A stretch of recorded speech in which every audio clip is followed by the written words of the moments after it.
Olá, seja muito bem-vindo. Eu sou Kátia Gomes e começa agora o STJ Notícias.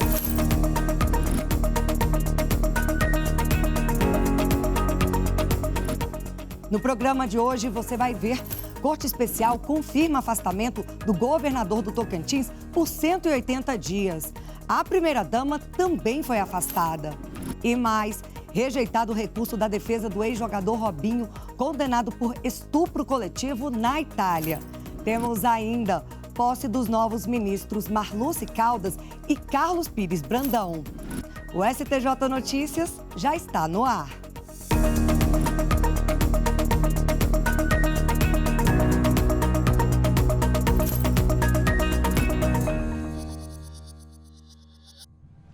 Corte Especial do Superior Tribunal de Justiça confirma afastamento cautelar do governador do Tocantins por 180 dias. A primeira-dama também foi afastada. O governador do Tocantins, Wanderley Barbosa, é investigado por suspeita de participação em organização criminosa que teria desviado recursos destinados à compra de cestas básicas durante a pandemia de Covid-19. O colegiado confirmou por unanimidade a decisão do relator, ministro Mauro Campbell Marques, que determinou o afastamento cautelar do governador pelo prazo mínimo de 180 dias. A primeira-dama, Carine Sotero Campos, que é secretária extraordinária de Participações Sociais, também foi afastada. De acordo com a Polícia Federal, entre 2020 e 2021, os investigados teriam se aproveitado da situação de emergência provocada pela pandemia para desviar recursos de compras sem licitação. De acordo com a apuração, o prejuízo aos cofres chegou a 73 milhões de reais. Segundo o ministro Mauro Campbell Marques, a organização criminosa usou a compra de cestas básicas para dificultar a fiscalização da efetiva entrega dos bens à população. A Polícia Federal apontou que os valores desviados teriam sido ocultados por meio da construção de empreendimentos de luxo, do custeio de despesas pessoais do governador e de investimentos em atividades agropecuárias. Ao referendar as medidas cautelares, a Corte Especial considerou que os indícios de continuidade delitiva e os sinais de lavagem de dinheiro justificavam a urgência da intervenção judicial. Para os ministros do colegiado, embora haja indicações de que o esquema se iniciou na gestão anterior, quando Wanderley Barbosa ocupava o cargo de vice-governador, foi após a chegada dele ao comando do Executivo Estadual que se verificou a expansão do esquema criminoso. Segundo Mauro Campbell Marques, as medidas cautelares tiveram como base diversas provas reunidas, entre elas depoimentos e imagens dos operadores do esquema com grandes quantidades de dinheiro em espécie, comprovantes de pagamentos e conversas interceptadas. Em outra decisão, o mesmo colegiado rejeitou o recurso da defesa do ex-jogador Robinho, que buscava alterar o regime de cumprimento e a dosimetria da pena pelo crime de estupro coletivo cometido na Itália em 2013.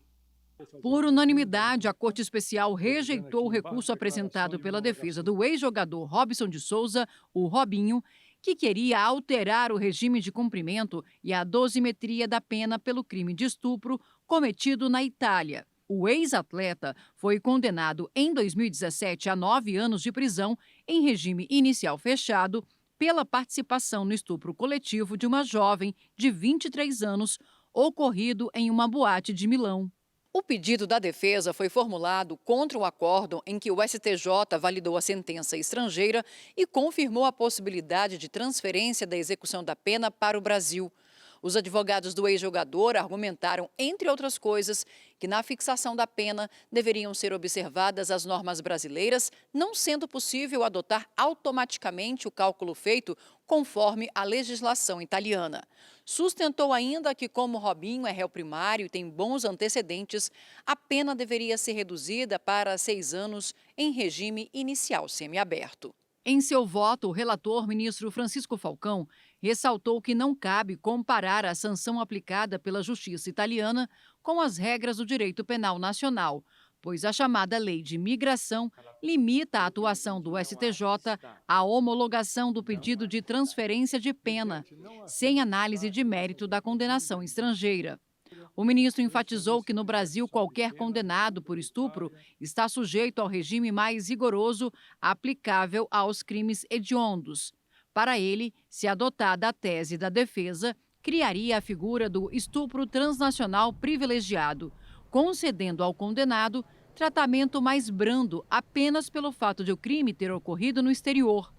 No mesmo julgamento, a Corte também rejeitou os embargos apresentados pela defesa de Ricardo Falco, amigo de Robinho, condenado pelo mesmo crime. Em sessão solene realizada no último dia 4, Maria Marluce Caldas Bezerra e Carlos Augusto Pires Brandão assumiram o cargo de ministro do Superior Tribunal de Justiça. A cerimônia de posse foi conduzida pelo presidente do tribunal, ministro Herman Benjamin, e quem vai nos contar como foi a solenidade é a repórter Samanta Peçanha. Marluce Caldas e Carlos Pires Brandão foram nomeados pelo presidente da República no dia 20 de agosto, após a aprovação das indicações pelo Senado Federal, e ocupam, respectivamente, as vagas das ministras aposentadas Laurita Vaz e a Suzete Magalhães. A cerimônia de posse foi conduzida pelo presidente do STJ, ministro Herman Benjamin. Participaram da mesa de abertura o vice-presidente da República, Geraldo Alckmin, o vice-presidente do Supremo Tribunal Federal, ministro Edson Fachin, o presidente do Senado, Davi Alcolumbre, o presidente da Câmara dos Deputados, Hugo Mota, a subprocuradora-geral da República, Luísa Cristina Fonseca Frischheisen, e o presidente do Conselho Federal da Ordem dos Advogados do Brasil, Beto Simonetti. Compareceram ministros do STJ aposentados e em atividade e demais autoridades dos três poderes. Os mais novos empossados prestaram um compromisso regimental e assinaram o termo de posse.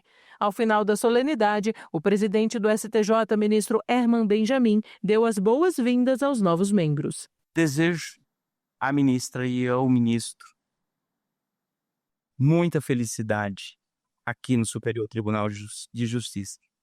Não é difícil ser feliz num tribunal que se diz Tribunal da Cidadania. A ministra Maria Marluce Caldas Bezerra é a 10ª mulher a integrar o STJ. Natural de Ibateguara, Alagoas, é pós-graduada em Direito Constitucional e Processual. Ingressou no Ministério Público de Alagoas em 1986, chegando ao cargo de Procuradora de Justiça. Atuou em diversas promotorias, incluindo o Tribunal do Júri e de Crimes contra Mulheres, Crianças e Adolescentes. Já o ministro Carlos Augusto Pires Brandão, natural de Teresina, Piauí, é doutor em Ciências Jurídicas pela Universidade Federal da Paraíba, com especialização em Direito Constitucional. Ingressou na magistratura em 1997. Em 2015, foi promovido a desembargador federal do Tribunal Regional Federal da Primeira Região. Antes disso, foi promotor de Justiça e procurador da República. Após a cerimônia de posse, os mais novos integrantes do STJ foram prestigiados em sessão de cumprimentos no salão de recepções do tribunal. Na ocasião, o presidente do STJ, ministro Herman Benjamin, e o vice-presidente, ministro Luiz Felipe Salomão, falaram da importância da chegada de Marluce Caldas e Carlos Pires Brandão, que agora completam o quadro de 33 ministros da Corte. Nós estamos recebendo 2 novos ministra e ministro com larga experiência profissional. Experiência, um vindo do Ministério Público, o outro da magistratura, mas experiência também nas matérias de fundo, que são tratadas aqui. A seção de Direito Penal andou desfalcada e agora com quórum completo. O STJ hoje está em festa, porque com a composição completa, o tribunal, que é o Tribunal da Cidadania, vai poder cada vez mais desempenhar o seu trabalho. Nós estamos recebendo 2 novos e grandes colegas, né, com uma representatividade muito importante. Então, eu acho que hoje é um dia marcante, um dia de festa. Quem ganha com isso é o cidadão, é o jurisdicionado. O vice-presidente da República, Geraldo Alckmin, também falou sobre os novos ministros. Eu fui constituinte em 1987, 88, e nós criamos o Superior Tribunal de Justiça para poder ter uma jurisprudência mais clara, mais definitiva. Então a gente fica feliz com as nomeações do presidente Lula, com a Marluce Caldas, representante do Ministério Público, mulher, professora de Direito, Dr. Carlos Brandão, do Ministério Público e da Magistratura, uma sólida formação jurídica, que completam os 33 ministros do STJ. Ao assumir o cargo no STJ, o novo ministro reforçou o compromisso com a cidadania, a justiça e com os brasileiros que vivem nas regiões mais afastadas do país. Aquelas pessoas que estão mais distantes, aquelas mães que são ribeirinhas, do sertão, essas certamente estão felizes hoje porque eu tenho ouvidos e olhos para as suas esperanças. Foram 23 estados da federação que nós andamos, viajando, caminhando e abraçando essas esperanças.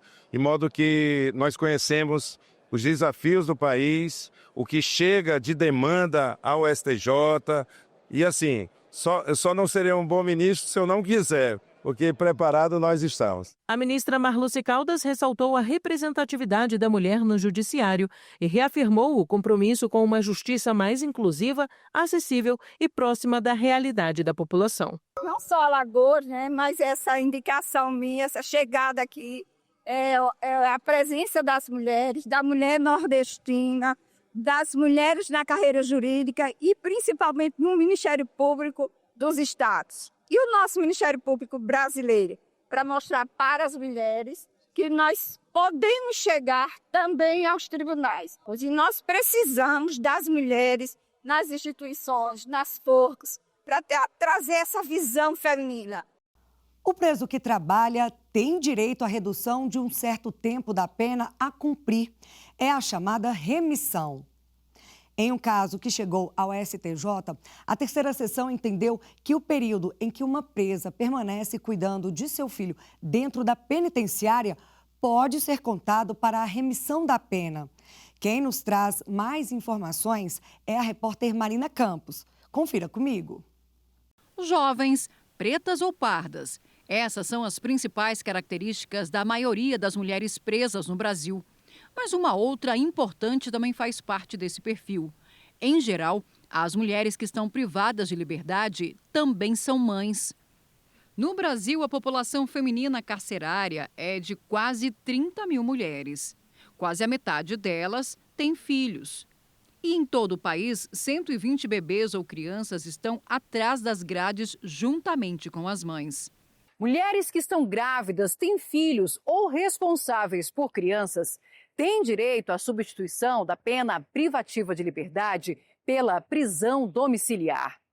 O benefício passou a ser concedido depois de uma decisão do Supremo Tribunal Federal que concedeu habeas corpus coletivo para essas situações.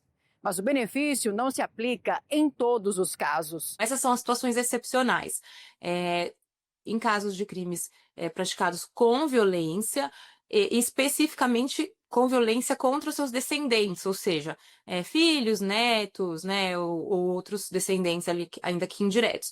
Ou em casos nos quais não permitam que seja concedido esse benefício. Mas aí, nesses casos excepcionais, excepcionalíssimos, na verdade, diz a lei, o juiz tem que justificar, ou seja, fundamental em deferimento. E aí isso varia caso a caso, né? Seja por, eventualmente, múltiplas reincidências, crimes de excepcional gravidade, mas isso, de fato, tem que ser justificado caso a caso. A diretora da Penitenciária Feminina do Distrito Federal explica que lá existe uma ala adaptada para esses casos. Então, hoje é uma ala que não são celas, né? São distribuídas em quartos. Os quartos têm camas para as mães e berços para os bebês. É uma ala que detém água quente para o banho. Tem um local específico onde funciona um trocador, onde a criança pode tomar o banho ali com um pouco mais de qualidade, em contato com a mãe.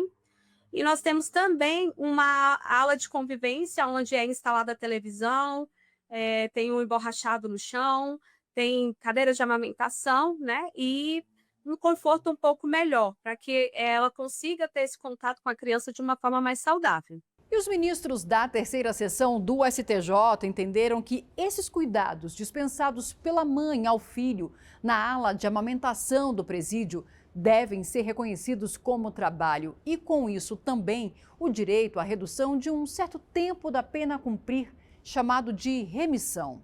O artigo 126 da LEP prevê especificamente que quando o preso trabalha ou estuda, ele diminui, ele vai abatendo ali um tempo de pena. Então, com 3 dias de trabalho, por exemplo, ele pode diminuir um dia de pena. Isso é justamente para estimular que o preso ou trabalhe ou estude, porque essas são atividades que estimulam, que beneficiam, que propiciam a reinserção do preso na sociedade quando ele terminar de cumprir a pena. O caso chegou ao STJ depois que o Tribunal de Justiça de São Paulo negou o desconto de pena relativo ao período em que uma mulher permaneceu na ala de amamentação do presídio, cuidando do filho recém-nascido. O relator, ministro Sebastião Reis Júnior, declarou que as dificuldades enfrentadas pelas mães presidiárias devem ser levadas em conta para garantir equidade de gênero no acesso à remissão. O ministro explicou ainda que a jurisprudência do STJ já tem flexibilizado as regras de remissão, reconhecendo atividades não expressas no texto legal, como leitura e artesanato. Segundo ele, a flexibilização também deve ser aplicada aos cuidados maternos. Sexta turma anula condenação de Adriana Vilela e reabre fase de provas sobre o chamado crime da 113 Sul. Eu cobri o julgamento aqui no STJ e te convido a acompanhar comigo o desdobramento do caso. Por maioria de votos, o colegiado decidiu anular toda a ação penal desde a fase de instrução, o que inclui a sentença de pronúncia.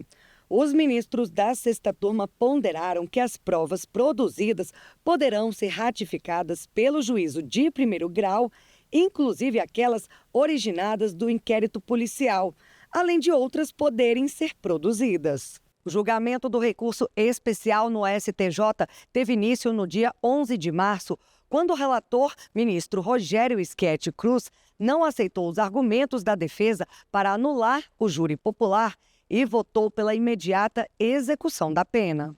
Na sessão desta terça-feira, o ministro Og Fernandes, que havia pedido vista em 5 de agosto, acompanhou o relator.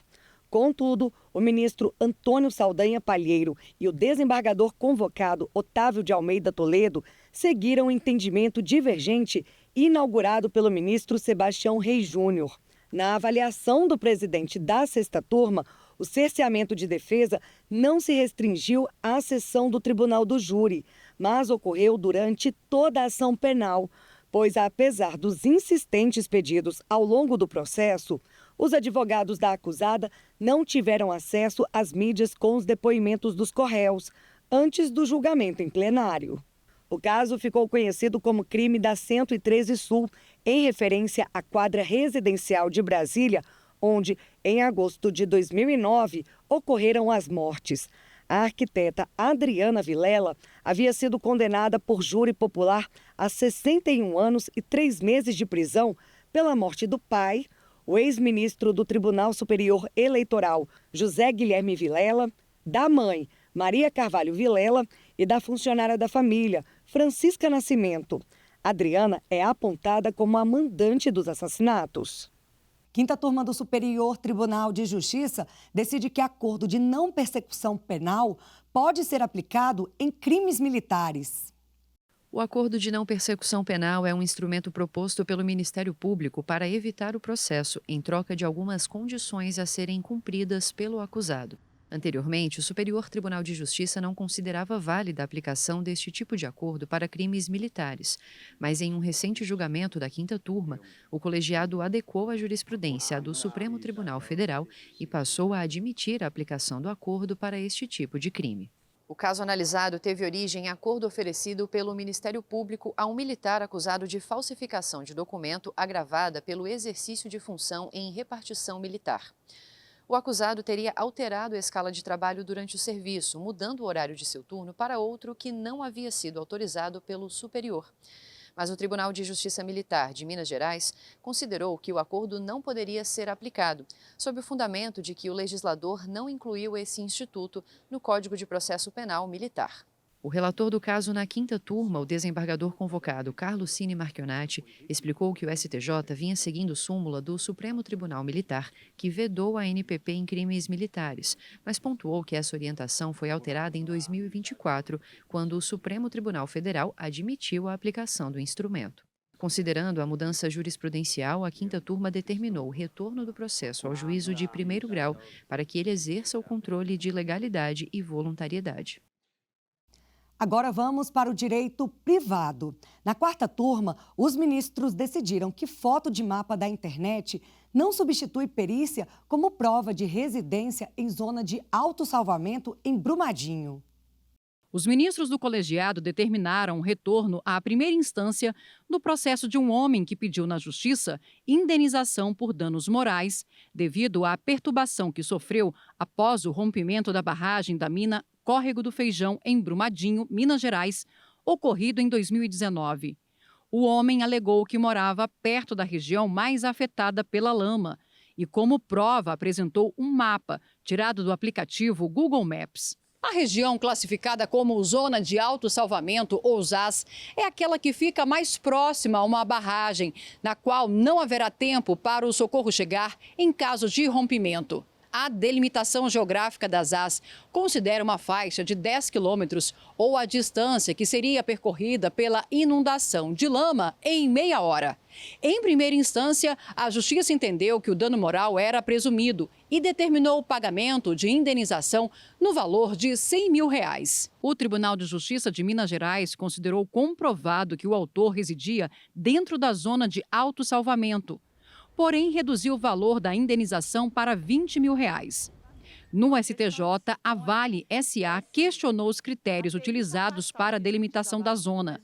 A relatora, ministra Isabel Galotti, observou que a correta delimitação das ZAS requer conhecimento técnico especializado e a análise de profissional habilitado não pode ser substituída pela avaliação de imagens e outros dados de um aplicativo como o Google Maps.